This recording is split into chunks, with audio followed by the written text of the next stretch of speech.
Hello बच्चों, आज isomerism का एक पोर्शन और लेकर आ रहा हूँ। मैंने टोटोमेरिज्म पे पार्ट फर्स्ट सेकंड थर्ड दिए थे और मेरे ख्याल में टोटोमेरिज्म क्लियर हो गई होगी। वैसे ही मैं ज्योमेट्रिकल आइसोमेरिज्म की बात करने वाला हूँ और ये भी आपको पार्ट्स में मिलेगी। आज मैं पार्ट फर्स्ट की बात कर रहा हूँ।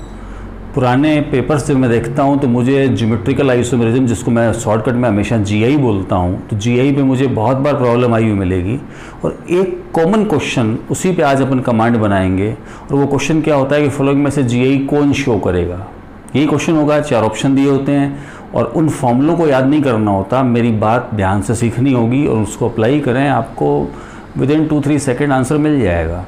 तो ध्यान रहे, सबसे पहले जीआई होते क्या हैं और फिर मैं इस वीडियो में सिखाऊंगा कि आखिर इस आइसोमेरिज्म को कौन से मॉलिक्यूल्स शो करते हैं और क्या कंडीशन अप्लाई करनी है। लेकिन बच्चों एक बात मैं फिर बोलूं कि लगभग 2 महीने हो गए मेरे चैनल को और आप लोगों का जो सपोर्ट मिला, जो इतने सारे बच्चे मेरे चैनल से ऐड हुए, हालांकि ये केवल शुरुआत है और मंजिल अपनी बहुत आगे की है, लेकिन मैं चाहूँगा कि मैक्सिमम जो सब्सक्रिप्शन होना चाहिए मेरे चैनल का, लाइक्स मिलने चाहिए, वो एनर्जी मेरे बच्चों में नज़र नहीं आ रही है। तो मैं चाहूँगा बच्चे मैक्सिमम सब्सक्राइब करवाएं इस चैनल को, लाइक्स भेजें, कमेंट भी करें और ताकि और इम्प्रूवमेंट आ सके।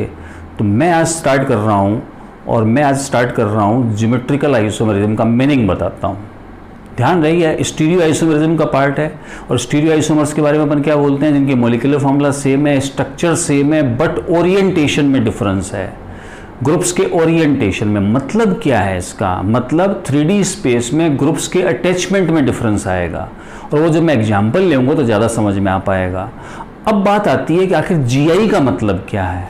तो मैं कहना चाहता हूँ किसी भी मॉलिक्यूल के वो डिफरेंट ओरिएंटेशन, स्पेस में डिफरेंट ओरिएंटेशन जो रेस्ट्रिक्टेड रोटेशन के कारण एराइज होते हैं या बनते हैं, उनको अपन ज्योमेट्रिकल आइसोमर बोलते हैं। सब ने ये बात समझी और पढ़ी है कि जो सिंगल बॉन्ड, जिसको अपन सिग्मा बोलते हैं, वो अपनी एक्सिस पे फ्रीली रोटेट होता है। इसको फ्री एक्सियल रोटेशन बोलते हैं अपन। और इसके कारण जो आइसोमेरिज्म आती है वो अपन पढ़ते हैं कन्फर्मेशनल आइसोमेरिज्म। लेकिन हमें पता होना चाहिए कि डबल बॉन्ड, ट्रिपल बॉन्ड जो होते हैं इस तरह से रोटेट नहीं होते।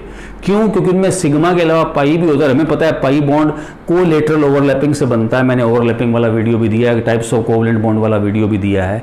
इस कारण ओवरलैपिंग ऊपर भी हुआ और नीचे भी हुआ, इसलिए फ्री रोटेशन पॉसिबल नहीं है। और इस फ्री रोटेशन जो पॉसिबल नहीं हो पा रहा है, इसी को बोलते हैं अपन रेस्ट्रिक्टेड रोटेशन। और इसके कारण जो डिफरेंट स्ट्रक्चर या ओरिएंटेशन, स्ट्रक्चर नहीं बोलना चाहिए, ओरिएंटेशन बोलना चाहिए, किसी मॉलिक्यूल के मिलेंगे, वो आपस में क्या कहलाएंगे, ज्योमेट्रिकल आइसोमर। ये मीनिंग हो गया। अब बात आती है, मुझे क्वेश्चन मिलेगा कि ज्योमेट्रिकल आइसोमेरिज्म कौन शो करेगा। जब भी ये प्रॉब्लम आए आप मेरे पॉइंट्स अप्लाई करें, आपको आंसर मिलेगा। मैं 3 कंडीशंस बता रहा हूं, वो तीनों कंडीशन फुलफिल होनी चाहिए। जिस किसी मॉलिक्यूल में वो कंडीशन फुलफिल हो गई, वहीं आइसोमेरिज्म आएगी। तो ढंग से समझते जाना बच्चों। सबसे पहली बात है कि मेरे उस मॉलिक्यूल में रेस्ट्रिक्टेड रोटेशन साइट होनी चाहिए। मैं इस रेस्ट्रिक्टेड रोटेशन साइट को शॉर्टकट में RRS बोलने वाला हूं। मैंने अभी बोला था इस तरह से फ्रीली नहीं घूमने को मैं रेस्ट्रिक्टेड रोटेशन बोलता हूं। तो मैंने भी बोला कि मेरे मॉलिक्यूल में रेस्ट्रिक्टेड रोटेशन साइट मतलब RRS होनी चाहिए। अब बच्चा सोचेगा मुझे क्या मालूम RRS क्या होती है। मैंने भी बोला है जहां पाई बॉन्ड आ गया, डबल बॉन्ड, ट्रिपल बॉन्ड आ गया या साइकिल आ गई, जहां भी साइकिल आ गई, साइकिल भी कभी ऐसे साइकिल के बॉन्ड भी फ्रीली ऐसे रोटेट नहीं होते हैं।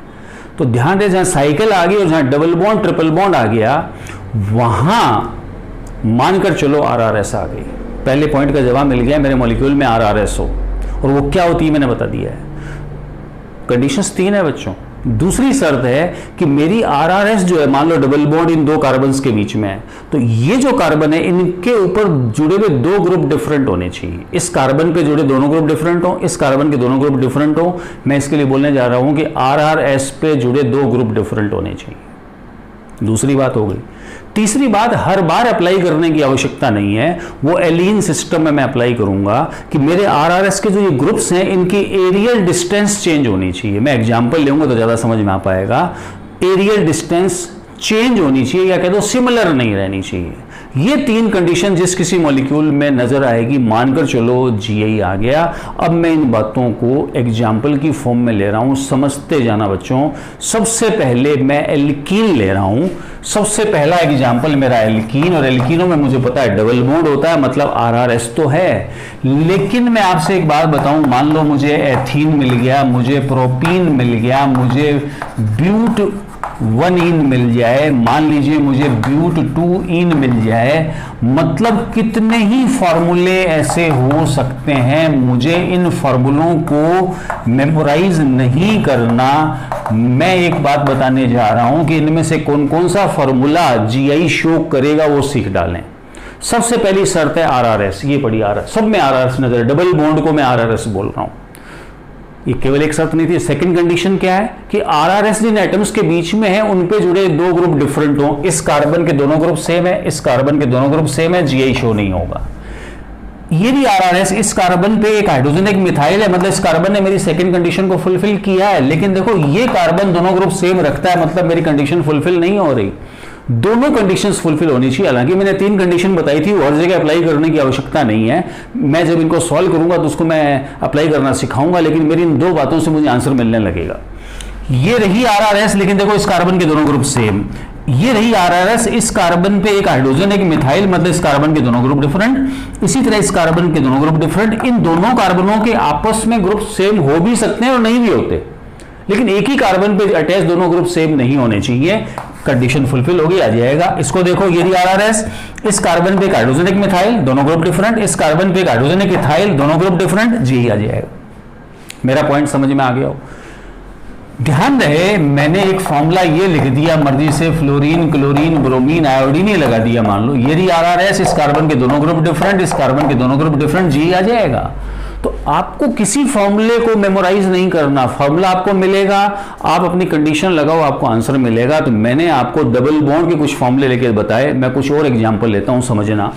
जैसे मान लीजिए मैंने एल्डिहाइड लिख दिया एक बार, आप देखो ये RRS, लेकिन इस कार्बन के दोनों ग्रुप डिफरेंट है, जबकि ऑक्सीजन पे दो लॉन पेयर है। लॉन पेयर को भी अपन ग्रुप मानेंगे, मैं बोलूंगा यहां GI नहीं आएगा। लेकिन जैसे ही मैं मान लीजिए ऑक्सोनियम सॉल्ट बना दूं इसका, अब देखो ये RRS, इस ऑक्सीजन के दोनों ग्रुप डिफरेंट, इस कार्बन के दोनों ग्रुप डिफरेंट, GI आ जाएगा। ये बातें मुझे आनी चाहिए, क्लियर? मैंने कार्बन नाइट्रोजन डबल बॉन्ड बना दिया, ये रही RRS। अब आप खुद देख लो, इस नाइट्रोजन पे एक लॉन पेयर है, लॉन पेयर को भी मैं ग्रुप मानूंगा, एक हाइड्रोजन है, मतलब दोनों ग्रुप डिफरेंट, इस कार्बन के दोनों ग्रुप डिफरेंट, GI आ जाएगा। मैंने नाइट्रोजन नाइट्रोजन डबल बॉन्ड बना दिया, ये लीजिए, और नाइट्रोजन पे एक लॉन पेयर है, 3 बॉन्ड बनने के बाद मैं बोलूंगा ये RRS। और ये जिनके बीच में इसके दोनों ग्रुप डिफरेंट, इसके दोनों ग्रुप डिफरेंट, GI आ जाएगा। तो कितना जबरदस्त एक पॉइंट निकल गया कि इस फॉर्मूले में कहीं मैंने कार्बन लिखा ही नहीं। तो कोई पूछ ले मुझे कि GI दिखाने के लिए मिनिमम कितने कार्बन चाहिए, तो मेरा आंसर 0 है। बिना कार्बन के फॉर्मूले भी GI शो कर सकते हैं। मेरा ये पॉइंट समझ में आ गया। कंडीशन फुलफिल होनी चाहिए। तो मैंने इतने सारे फॉर्मूले में आप लोगों को डबल बॉन्ड को RRS लेना सिखाया, और उस पर जुड़े दोनों ग्रुप डिफरेंट हैं, वहां GI आएगा। ये बात पकड़ में आई हो? मैंने मान लीजिए ऑक्सिम लिख दिया, इस फंक्शन ग्रुप को हम ऑक्सिम बोलते हैं। ये आपको आना चाहिए, सब्जेक्ट में बहुत बार काम आता है। अब आप खुद देखो, ये RRS, इस कार्बन के दोनों ग्रुप डिफरेंट, इस नाइट्रोजन पे एक लॉन पेयर एक होगा, GI आएगा। कुछ भी, कैसा भी फॉर्मूला हो सकता है, आपको आंसर देना आना चाहिए। तो मैंने एक एग्जांपल आपको डबल बॉन्ड का समझाया है। अब मैं इसको एक सॉल्व करके दिखाता हूं, और फिर अपन ट्रिपल बॉन्ड पे जाएंगे और उसमें एक रिजल्ट अपन सीखेंगे। मान लीजिए मैं ब्यूट 2इन के ही ज्योमेट्रिकल आइसोमर बना के दिखाऊं। मुझे पता है कंडीशन फुलफिल हो गई, इसलिए अपन इसको 2 कॉन्फ़िगरेशन में लिखते हैं, और हम बोलते हैं ये मेरी सिस ब्यूट 2इन है, और ये मेरा ट्रांस ब्यूट 2इन है, जिसमें किसी एक कार्बन के 2 ग्रुप मैंने अपोजिट साइड लिख दिए। दोनों अपोजिट साइड है सिमिलर ग्रुप, तो ये ट्रांस, दोनों सिमिलर ग्रुप सेम साइड है तो सिस।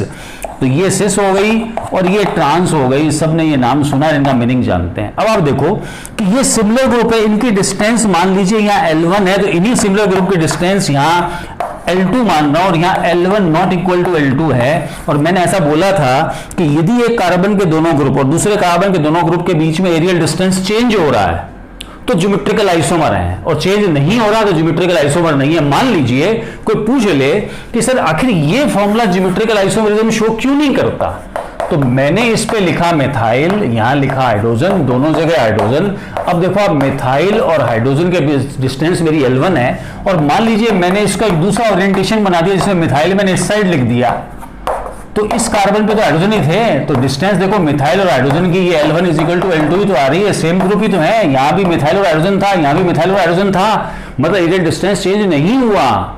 इट मींस GI नहीं आया। इसलिए हम बोलते हैं RRS पे जुड़े दोनों ग्रुप डिफरेंट होने चाहिए। मेरी ये बात समझ में आ गई होगी, एरियल डिस्टेंस की बात समझ में आ गई होगी। अब मैं एक जोरदार सी बात सिखाता हूं कि एल्काइन जो होती है ना, मतलब ट्रिपल बॉन्ड जो है वो भी तो RRS है, बिल्कुल है, लेकिन एल्काइन कभी ज्योमेट्रिकल आइसोमरिज्म शो नहीं करती। उसका रीजन अब आ गया है, ये लो, मैंने कोई सी भी एल्काइन लिख दी, मान लो मैंने ब्यूटुआइन लिख दी, ये भी RRS, लेकिन इस कार्बन पे एक ही ग्रुप लगा है, मतलब यहां एरियल डिस्टेंस कभी चेंज हो ही नहीं सकता, मतलब मैं इन ग्रुप्स के बीच की डिस्टेंस बदल ही नहीं सकता, मतलब इसके एक से ज्यादा ओरिएंटेशन पॉसिबल ही नहीं है। दैट्स वाई एल्काइन कभी भी GI शो नहीं करेगी, जबकि एल्कीन कर भी सकती है और नहीं भी करती है। मेरी ये बात समझ में आ गई होगी। तो मैंने RRS में डबल बॉन्ड और ट्रिपल बॉन्ड आपको सिखा दिया है। अब मैं नेक्स्ट एग्जाम्पल पे आ रहा हूं जिसमें मैं साइकिल लेना चाहता हूं, और ढंग से समझना और सीखना बच्चों। मैंने कुछ साइक्लोएल्केन्स लिखी और मैं ऐसा बताना जा रहा हूं कि इन में से किसी भी फॉर्मूले में GI कभी भी नहीं आएगा। मान लीजिए मैंने इन पे एक सब्स्टिट्यूएंट, मान लो एक ही कार्बन पे 2 लगा दिए, और कुछ मैंने मान लीजिए ऐसा लिख दिया, इनमें भी GI कभी नहीं आएगा, कभी नहीं आएगा बोल रहा हूं। तो मैं आपको साइकिल की कंडीशन बताने जा रहा हूं, साइक्लिक फॉर्मूला में आपको कैसे GI बताना है वो शर्त बताने जा रहा हूं। ढंग से समझना, फिर मैं एग्जाम्पल लूंगा, पहले मेरा पॉइंट सुनना। साइक्लोएल्केन्स में GI कंडीशन है कि मेरे फॉर्मूले में मिनिमम 2 ऐसे sp3 एवरेज कार्बन होने चाहिए, मिनिमम बोल रहा है 2 sp3 एवरेज कार्बन ऐसे होने चाहिए जिनके 2 ग्रुप, कौन से ग्रुप, जो अबव दी प्लेन और बिलो दी प्लेन है, क्योंकि देखिए ये दोनों तो बोर्ड के प्लेन में आ गए, जो वेज और डैश बच गए वो दोनों ग्रुप डिफरेंट होने चाहिए। मेरी ये बात समझ में आ गई हो। 2 ऐसे मिनिमम sp3 एवरेज कार्बन हो जिनके वेज और डैश पे जुड़े ग्रुप क्या हो, डिफरेंट हो, वहां GI आएगा। यदि दोनों ग्रुप सेम है, वेज और डैश पे जुड़े हुए, तो वहां GI नहीं आएगा। अब मैं एग्जांपल लेता हूं। अब आप देखो कि मान लीजिए मैंने एक फॉर्मूला ऐसे लिख दिया, हालांकि मैंने सॉलिड लाइन से ये लिखा है, लेकिन मैं ऐसा बताने जा रहा हूं कि ये कार्बन मेरे का ऐसा है जिसपे जो sp3 है, इसका एक ग्रुप ये, दूसरा ग्रुप ये, तीसरा हाइड्रोजन, चौथा इसमें तीसरा मिथाइल, चौथा हाइड्रोजन, मतलब इसके 2 ग्रुप दोनों कैसे हो गए, डिफरेंट हो गए। इसी तरह इस पे दोनों ग्रुप कैसे हो गए, डिफरेंट हो गए, मतलब यहाँ GI आएगा। फिर समझ लो, ढंग से समझ लो। मैं एक नया एग्जाम्पल लेता हूं। मान लीजिए मैंने यहाँ क्लोरीन और यहाँ क्लोरीन लिख दिया। कोई मुझे पूछे GI शो करेगा, मुझे फॉर्मूले याद नहीं करने, मुझे क्वेश्चन ऐसा ही मिलेगा GI किस में आएगा, तो मैं अपनी बात अप्लाई करूंगा। मैंने साइकिल देखते पता लगा लिया ये RRS है इसके अंदर। अब मेरी सेकंड कंडीशन क्या है कि मिनिमम 2 sp3 एवरेज कार्बन ऐसे हो जिसपे जुड़े 2 ग्रुप डिफरेंट हो। मैं 2 ग्रुप उन्हीं को मान रहा हूं जो साइकिल के बॉन्ड के अलावा लगे होते हैं। अब आप देखो ये कार्बन sp3 है और साइकिल के बॉन्ड के अलावा इसमें एक हाइड्रोजन, एक क्लोरीन लगा है, एक हाइड्रोजन लगा, दोनों ग्रुप डिफरेंट। इसमें भी एक हाइड्रोजन लगा है, क्लोरीन लगा, दोनों ग्रुप डिफरेंट, मतलब GI आएगा, इसमें GI आएगा। ये लीजिए, मान लीजिए मैंने तो ये लिख दिया जिसको अपन BHC या बेंजीन हेक्साक्लोराइड या गैमेक्सेन या लिंडेन बोलते हैं। 6 के 6 कार्बन मेरी कंडीशन को फुलफिल कर रहे हैं। मेरी ये बात समझ में आ गई हो, अच्छी तरह से समझ में आ गई हो, ध्यान रहे।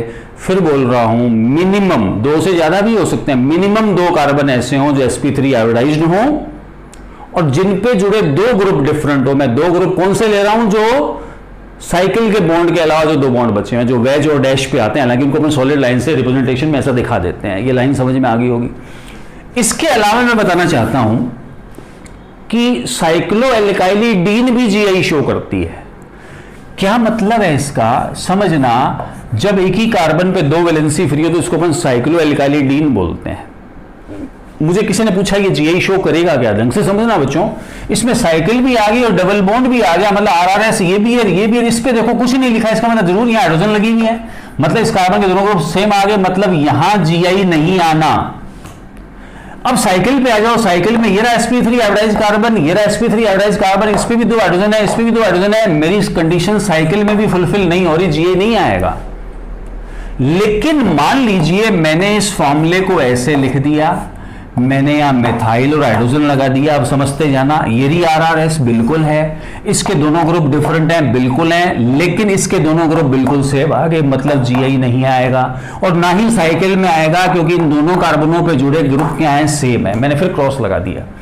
फिर समझते जाओ, मैंने इसी फॉर्मूले को फिर लिखा और इस बार मैंने यहां कोई सबटोटल लगा दिया। अब समझते जाना, अब आप देखो कि ये RRS, इस कार्बन के दोनों ग्रुप डिफरेंट, ये भी डबल बॉन्ड वाला कार्बन है, इसका देखो एक ग्रुप ये और दूसरा ग्रुप ये डिफरेंट हो गए ना, मतलब यहां GI आ जाएगा। जबकि साइकिल में देखो ये sp3 हाइब्रिडाइज्ड है, इस पे दो ग्रुप डिफरेंट है, लेकिन मैंने क्या बोला था, मिनिमम 2 sp3 हाइब्रिडाइज्ड कार्बन हो साइकिल में, जिनके ग्रुप डिफरेंट हो, इसके दोनों ग्रुप सेम आ रहे हैं, यहाँ हाइड्रोजन आ रहा है, मतलब साइकिल के रेस्पेक्ट में GI बिल्कुल नहीं आएगा, GI आएगा डबल बॉन्ड के रेस्पेक्ट में। समझ में आया हो? एक जबरदस्त एग्जांपल और लेता हूं मैं, ये लीजिए, मान लीजिए मैंने यहां हाइड्रोजन और यहां ये लिख दिया।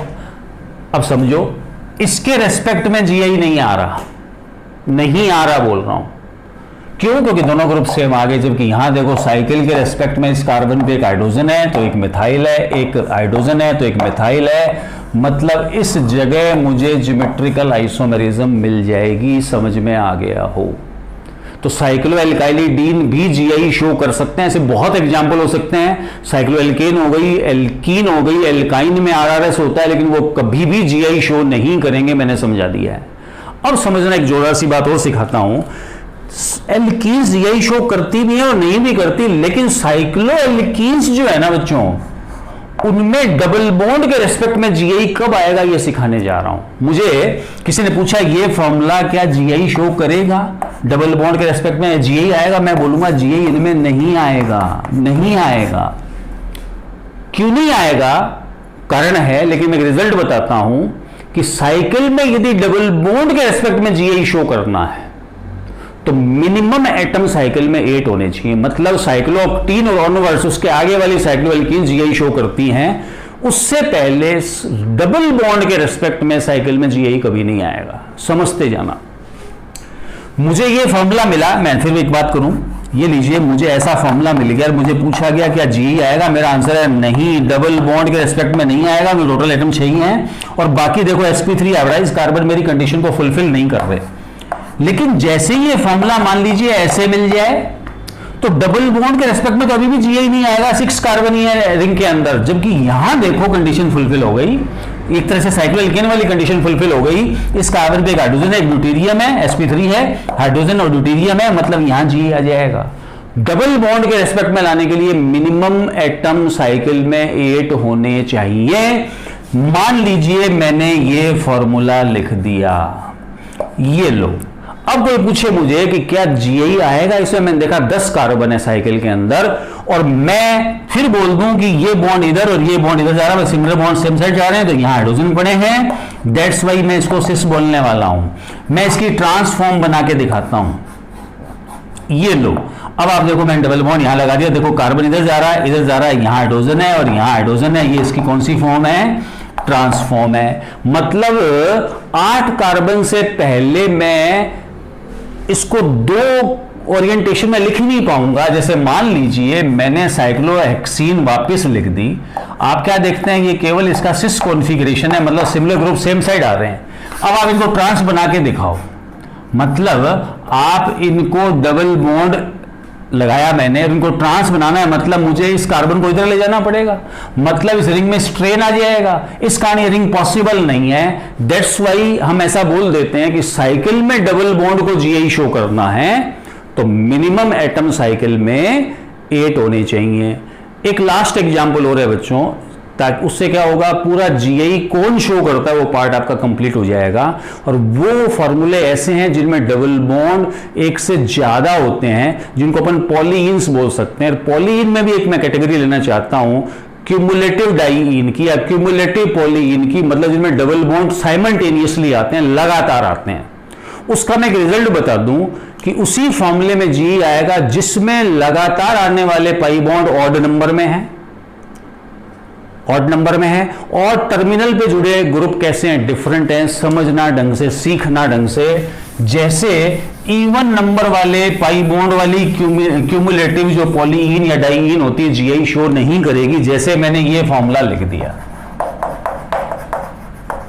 मैं बोलूंगा ये मेरा RRS आ गया, लेकिन किनारे देखो सेम पड़े हैं, दैट्स वाई जीआई नहीं आएगा। लेकिन मैंने किनारे डिफरेंट कर दिए, यहां ए और बी लगा दिया, यहां ए और बी लगा दिया, ये रही RRS।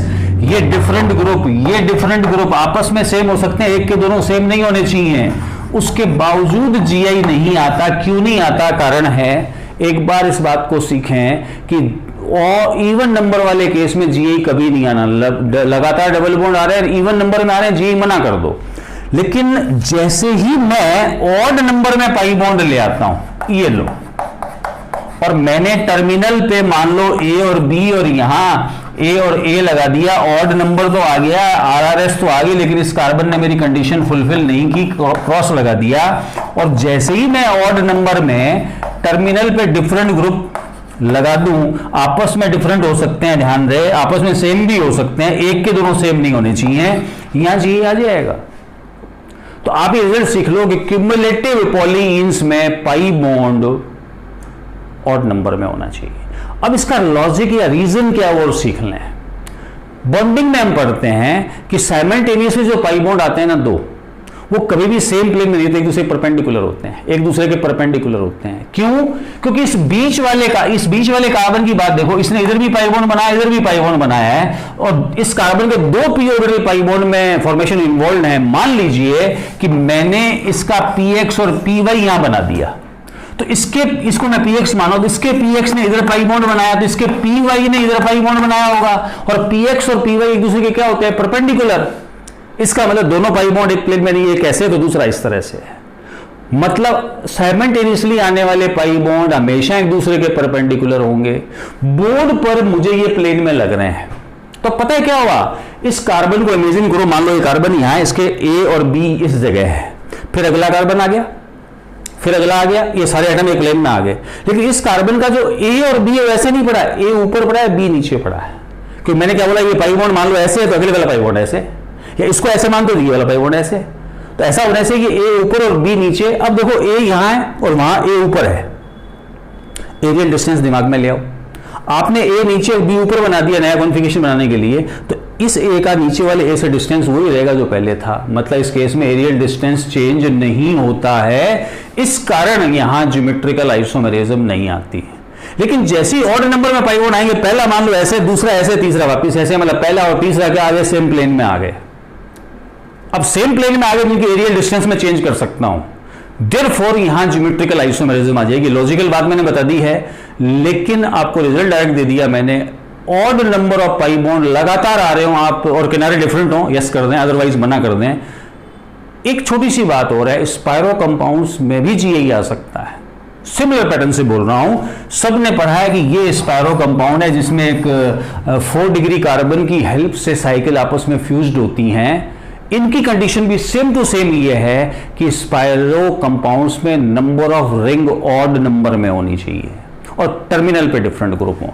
देखो रिंग तो मैंने ऑड बना दी है, टर्मिनल सेम है, जीआई नहीं आएगा, लेकिन मैंने यहाँ ए और बी लगा दिया, यहाँ ए और बी लगा दिया, मेरी कंडीशन फुलफिल होगी, जीआई आ जाएगा। मेरी ये बातें समझ में आ गई हो बच्चों? अब भविष्य में जब भी जीआई कौन शो करेगा, क्वेश्चन आए, मेरा ये वीडियो लास्ट तक देखें और मेरी बातों को अप्लाई करें, आपको आंसर मिलेगा। ये अपना पार्ट फर्स्ट था। पार्ट सेकंड में अपन क्या करने वाले हैं, ज्योमेट्रिकल आइसोमर कैसे ड्रॉ करते हैं, उनकी कुछ फिजिकल प्रॉपर्टीज़ क्या होती हैं, और फिर ज्योमेट्रिकल आइसोमर के नंबर को कैसे डिटरमाइन करते हैं, ये पार्ट सेकंड में मिलेगा। मेरे ख्याल में ये वीडियो बहुत हेल्पफुल रहेगा और पार्ट सेकंड के लिए तैयार रहें।